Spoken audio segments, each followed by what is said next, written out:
My dad had a record of Noel Coward's songs, and I've enjoyed listening to them from a very young age.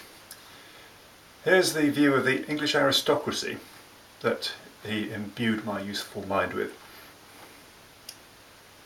Lord Elderly, Lord Borromere, Lord Sickert and Lord Camp, with every virtue, every grace, what avails the sceptred race? Here you see the four of us, and there are so many more of us eldest sons that must succeed. We know how Caesar conquered Gaul and how to whack a cricket ball. Apart from this, our education lacks coordination.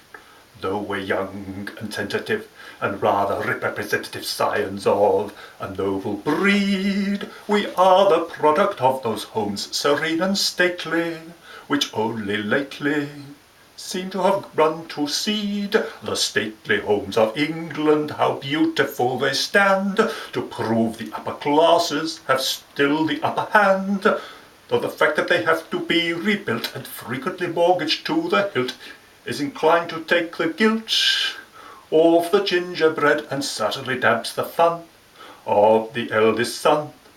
But still we won't be beaten, we'll scrimp and screw and save. The playing fields of Eton have made us frightfully brave. And though if the Bendags have to go and we pawn the Bechstein Grand, we'll stand by the stately homes of England.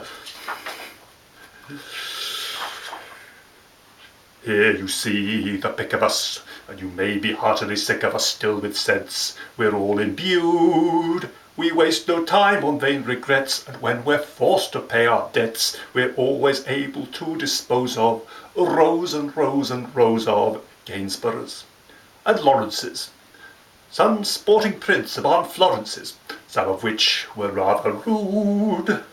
Although we sometimes flaunt our family conventions, our good intentions mustn't be misconstrued. The stately homes of England we proudly represent.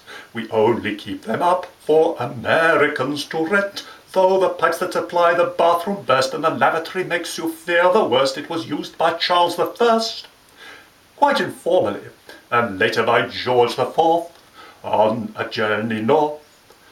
The state apartments keep their historical renown. It's wiser not to sleep there in case they tumble down.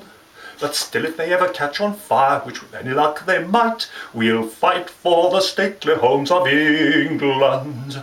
The stately homes of England, though rather in the lurch, provide a lot of chances for psychical research.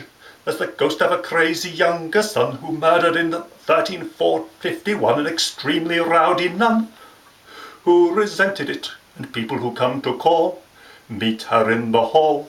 The baby in the guest wing who crouches by the grate was walled up in the west wing in 1428.